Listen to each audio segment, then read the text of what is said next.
I want to talk to you a little bit more about a topic that I seem to be talking a lot about lately, and you'll see the reason for that if you haven't already heard. I am hosting another free online summit.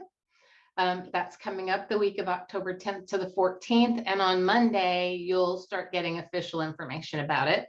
But just to give you a heads up, because I know we're already seeing some of the speakers talk about it on social media. So one of the coolest things that I've learned over the last, I don't know, 5 or 6 years is that I do not have to try to be perfect. I mean, that sounds obvious, but as a recovering type A personality perfectionist, it took more years than I care to admit to realize there's no way to achieve what we call perfection. And I'm exactly how I'm meant to be, just as I am. I guess you'd say I'm perfectly imperfect. And guess what? You are too. Once you really get that, it feels like a huge and heavy burden has been lifted off your shoulders. You can stop carrying around that thought of being perfect because no one is actually perfect. I remember my daddy telling me as a little girl that if I ever found the perfect church, I should definitely not join it because I would ruin it. Now, he was only half kidding, but the principle is spot on.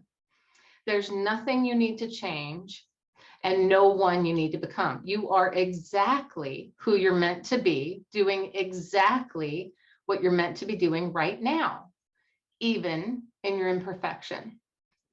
Mandy Hale said, life isn't meant to be lived perfectly, but merely to be lived boldly, wildly, beautifully, uncertainly, imperfectly, and magically lived.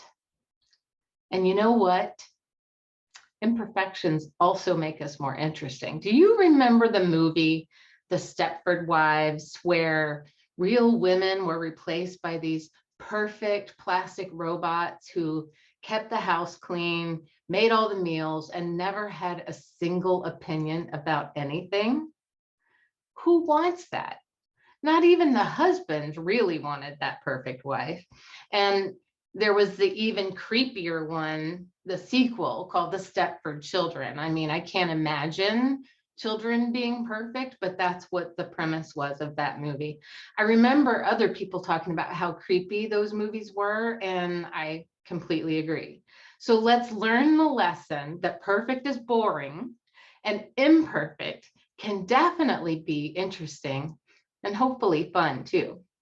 My challenge to you for today, at least, is to drop that crazy ideal of perfection. Perfection isn't possible, but transformation is. In other words, you're exactly how you're meant to be right now, and there is room for improvement, just not perfection.